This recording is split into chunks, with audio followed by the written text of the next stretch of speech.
Bonjour à tous et bienvenue à notre chaîne Canada Terre d'accueil. Je suis Léa Ndombassi et je suis vraiment honorée aujourd'hui d'accueillir Monsieur Ali Ben Tapeta. Il a une histoire à partager avec nous en tant qu'étudiant international au Canada.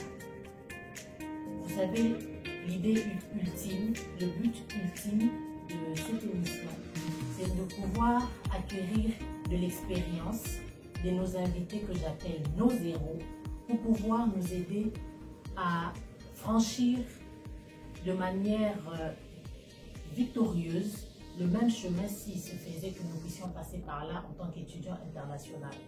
Alors je laisse la parole à M. Ali Ben de pouvoir se présenter. Merci Léa, merci pour l'invitation. Je m'appelle Ali Ben Tapeta, comme tu l'as bien dit. Je suis congolais de nationalité et étudiant étranger au Canada, et ici précisément à Montréal, où je fais mes études à l'Université du Québec à Montréal, à l'UQAM, où nous sommes en ce moment. Et voilà, je suis père de famille, j'ai grandi au Congo, je suis arrivé à Montréal en 2016, et mes études c'est dans le domaine de sciences politiques. Okay. Et voilà pour ce qui est de... C'est quel cycle? Je fais le 3e cycle maintenant, et bon, le 3e cycle au Canada c'est le doctorat. Oui. C'est différent de notre système congolais. Et voilà, je suis arrivé d'abord en tant que boursier, je faisais des études de maîtrise, toujours en sciences politiques. Donc j'ai fini ma maîtrise et j'ai décidé d'enchaîner avec le doctorat, bon, qui est un long programme, mais la décision a été prise. Ça a toujours été mon projet longtemps. Okay. Et voilà, là j'ai l'opportunité de poursuivre, pas en tant que boursier maintenant, je poursuis à mes frais. Okay. Mais voilà, je me suis engagé pour décrocher ce diplôme de doctorat. Et on voudrait savoir la bourse que tu as obtenue. Est-ce que tu peux nous en parler un peu plus? Tu l'as eu ici, au Congo, comment un peu le processus? Oui, la bourse qui m'a amené ici pour 2 ans d'études de maîtrise s'appelle Leader africain de demain. C'est une bourse octroyée par le Bureau canadien de l'éducation internationale qui est basé à Ottawa. Okay. Mais c'est financé par Affaires mondiales Canada et Mastercard. Et moi je l'ai obtenu depuis Kinshasa. Bon, je ne suis pas venu parce que j'ai eu la bourse, mais j'ai eu la bourse parce que je voulais étudier. Ok, voilà, okay. C'est 2 choses différentes. Justement. Alors je cherchais, j'ai eu des bourses avant, des bourses pour des pays africains, pour les États-Unis, mais il y avait un problème de langue, il fallait étudier totalement en anglais, tout ça. Mon anglais ne me permettait pas de mener ce combat scientifique dans la langue. Et alors j'en parlais aux collègues, donc mon projet d'études, et une collègue du service m'a filé un lien. Je suis tombé sur la bourse du Bureau canadien de l'éducation internationale. J'ai postulé, j'ai oublié. Ils m'ont rappelé. Et c'était quoi les critères? Ah oui, il y avait pas mal de critères. D'abord, il fallait avoir un sujet de recherche qui porte sur l'administration publique. Okay. Et des questions spécifiques, notamment de participation, de genre, tout ça. Moi, j'ai proposé un projet de gouvernance participative dans le domaine de l'environnement. Okay. Il y avait un critère d'âge, il fallait à cette époque-là, en 2015, avoir 35 ans maximum. Okay. Bon, bien sûr, appartenir à un pays africain parce que la bourse est leader africain de demain en mémoire de Nelson Mandela. C'est un programme pour honorer la mémoire de Mandela. Il fallait écrire ce projet-là de recherche. Il fallait que le CV montre un peu le leadership du candidat, montrer qu'on est leader dans son milieu d'habitation. Il fallait avoir d'autres diplômes déjà de cycle inférieur. D'université, donc il y avait pas mal de critères. Voilà. Est-ce qu'il y avait des critères sur les pourcentages à obtenir? Est-ce que c'était sélectif quand même à ce point? Oui, il y avait une moyenne à atteindre. Je crois que c'était 75% de moyenne sur les relevés de notes, qu'on appelle chez nous au Congo le relevé de cote. Voilà. Et il fallait aussi un domaine d'études qui a un lien avec l'administration publique ou la gouvernance de manière générale. Alors moi je venais de sciences politiques et administratives de l'université de Kinshasa. Ce qui fait que j'étais éligible. Et j'étais le seul à mon époque à être retenu pour le Congo. Oh, ok, bravo. Donc, c'est la raison pour laquelle je parle des héros. Nous avons des héros dans chacune de nos émissions et être le seul à l'époque pour avoir cette bourse, ça veut dire c'était vraiment bien sélectif. Ouais. Bravo. Merci. Donc le choix du Canada, en fin de compte, ce n'est pas toi qui as choisi le Canada, c'est le Canada qui t'a choisi. Exactement, c'est cela. Le Canada m'a choisi et surtout pas, tu savais que je pouvais étudier au Québec en français. Ouais. Et alors la bourse canadienne tombait bien pour moi et si c'était la bourse française au Suisse, je serais parti aussi. Ouais. Mais Ouais. je suis tombé sur la bourse canadienne et j'étais content de venir au Québec pour suivre mes études. Est-ce qu'il y a eu une cassure entre la culture de l'éducation congolaise, africaine et l'éducation, le système éducatif au Canada, au Québec précisément? Est-ce que tu as eu de la difficulté? Comment tu as pu t'intégrer? Parce que je crois que le système n'est pas le même. En tout cas, c'est deux systèmes éducatifs très différents quand on compare le Congo au Canada ou au Québec. C'est très différent. Nous sommes dans un système d'enseignement magistral ou escathédra, où le professeur vient avec la matière et la transmet aux étudiants. Ici, c'est pas ça. Le professeur, c'est un guide. Il canalise le débat, il vous envoie lire les textes, il connaît l'objectif qu'il va atteindre, mais il vous laisse découvrir, il vous laisse discuter en classe, du moins ce que j'ai vu au niveau de la maîtrise. Et du coup, on a pas mal de lectures chaque semaine à finir, ce qui n'est pas le cas au Congo. Au Congo, on a un seul syllabus pour tout un cours, mais ici, ce syllabus congolais, c'est ce qu'on a à lire pour une semaine dans un cours, dans un seul cours, fois autant de cours, tu vois. Dans ce système de lire seul, lire beaucoup, il m'arrivait d'avoir 400 pages de lecture par semaine. Bon, c'est pas lecture pour bouquiner, mais c'est lire, comprendre l'idée et être en mesure de discuter en classe. Et c'est ça, c'est très différent. L'autre différence, c'est au niveau des évaluations. Au niveau de la maîtrise, on n'a pas eu d'examen, on pose des questions, on répond. On a eu des critères d'évaluation pour réussir dans les cours qui sont particuliers, notamment des travaux de rédaction, de recherche. La participation en classe, elle est cotée, elle est notée, la discussion, la pertinence de ce que tu dis, le prof prend des notes, et à la fin, tu as ta note sur 100%. Ça, c'est des choses qui sont différentes, mais aussi le fait d'avoir très peu de cours. J'ai eu 2 cours par session, 2 cours par trimestre, et a priori, on peut se dire, quand on vient d'Afrique, dans notre système, on se dit, 2 cours, c'est rien. Mais quand on rentre dedans, on se rend compte qu'on a 400 pages en moyenne à lire par semaine. Alors on se rend compte finalement que 2 cours c'est énorme, c'est pas si facile que ça. Et quels sont les mécanismes que tu as dû mettre en place pour réussir tes sessions? Étant donné que tu venais d'un autre système, parce que comme tu viens de le dire, au Congo, on pouvait ne pas lire nos notes et le lire juste à l'examen. Mais ici, tu es obligé de le lire chaque semaine, parce que quand le prof arrive, il faut discuter, il faut que tu ailles la matière. C'est quoi les mécanismes que tu as mis en place? Bien sûr, il fallait beaucoup de discipline parce qu'on arrive dans un nouvel environnement où la culture déjà est différente, même le climat il est différent. L'été, l'hiver, ça n'a rien à voir avec ce qu'on vit au Congo. Tout est différent en fait. La technologie, la numérisation, tout est différent. Il fallait beaucoup de discipline. Ce que je fais au départ, c'est prendre part à des sessions introductives organisées d'abord par l'organisme qui m'a accordé la bourse. Je vais 3 jours à Ottawa à suivre de manière très attentive les présentations, toute la situation du Canada sur le plan éducatif et environnemental nous a été présentée.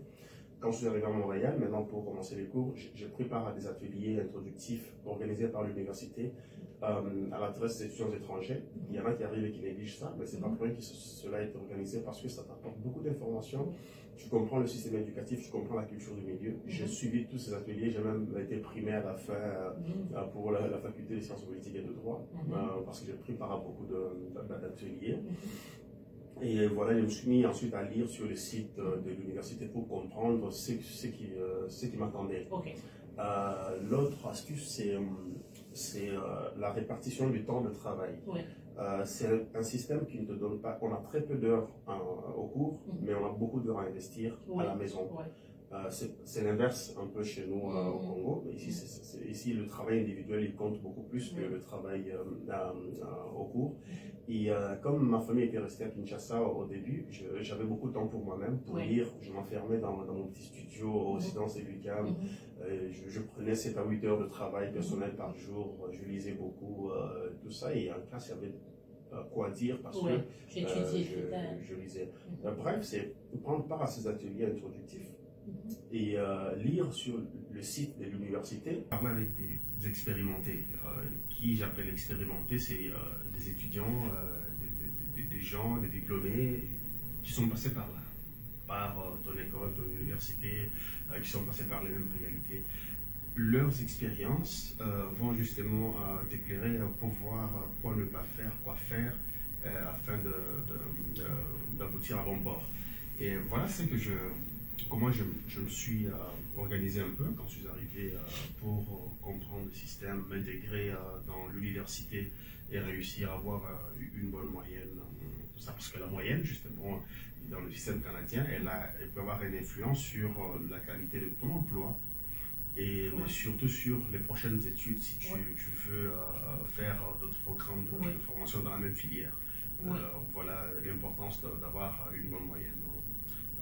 Voilà un peu. Et comment tu as trouvé les professeurs, le corps enseignant à l'UQAM ou comment dire, dans ton parcours universitaire ici?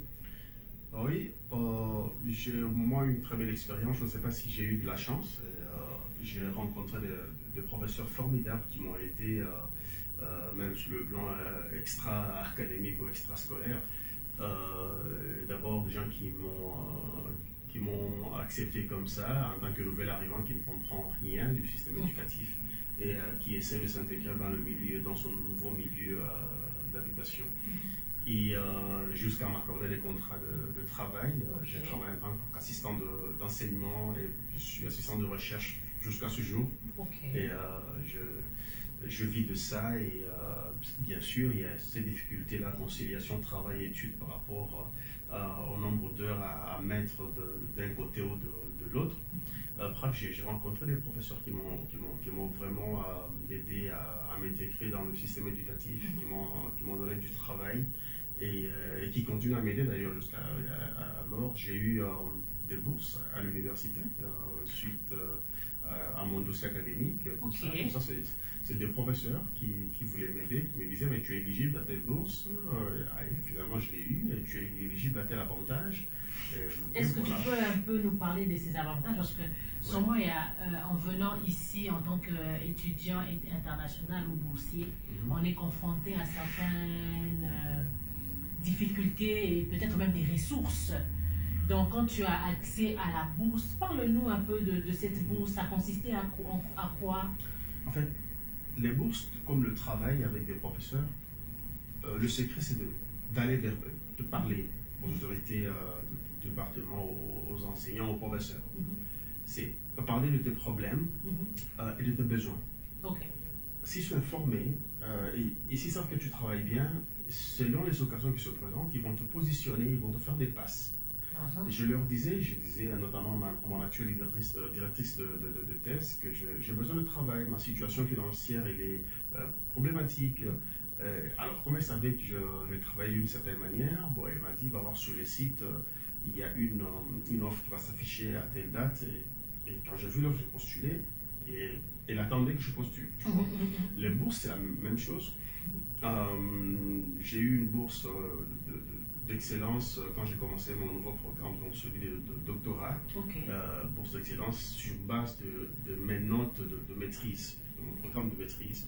Mais c'est parce que j'ai parlé à des gens au département des sciences politiques qui m'ont dit, mais écoute, tu as une très bonne moyenne, tu as une moyenne de 4,08 sur 4,3, donc ça fait presque 95%, c'est A+, oui, c'est A+, c'est presque 95%, c'est la note de ma moyenne de maîtrise. Mais écoute, avec cette moyenne, tu peux avoir accepté la bourse et je suivis les conseils, j'ai eu la bourse. Donc, il faut faire le premier pas, il faut aller vers les professeurs, leur parler, en dehors du travail que tu tu vas battre dans les cours, il faut faire un pas, parler de tes problèmes au professeur. Il y en a qui vont prendre après le corps ton intégration académique et professionnelle, qui vont t'aider justement. Voilà, c'est ce que j'ai vécu comme situation.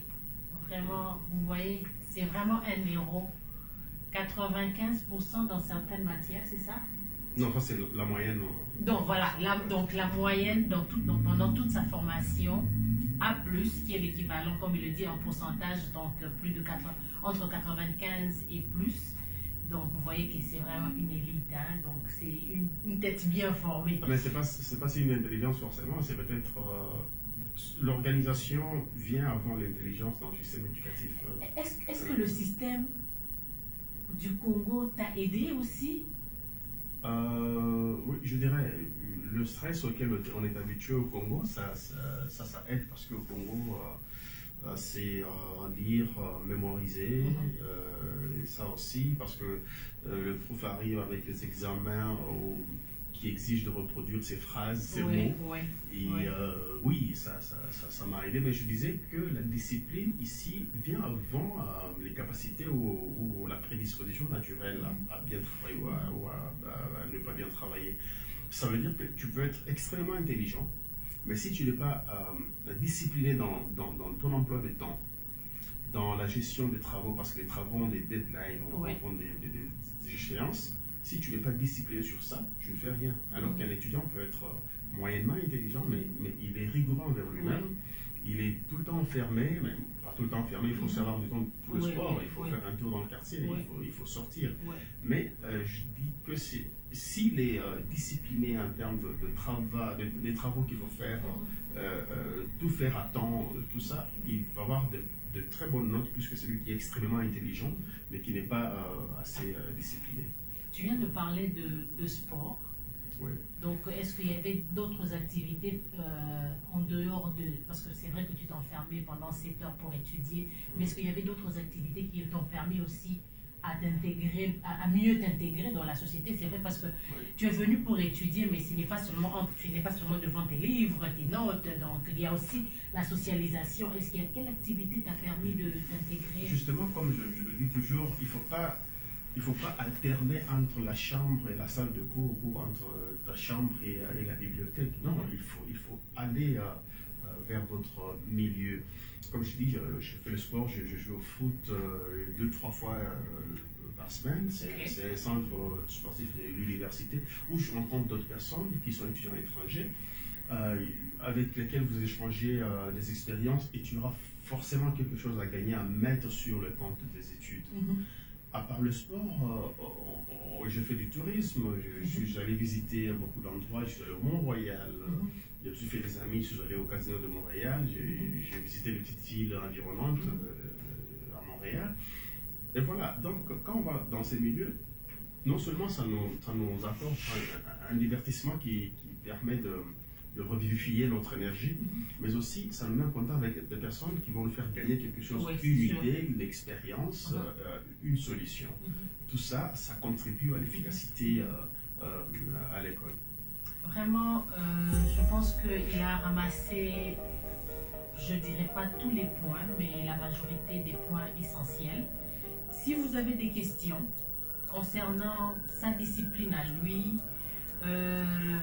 un conseil particulier ou une question bien précise que vous voudrez bien qu'il puisse donner une réponse, écrivez-nous.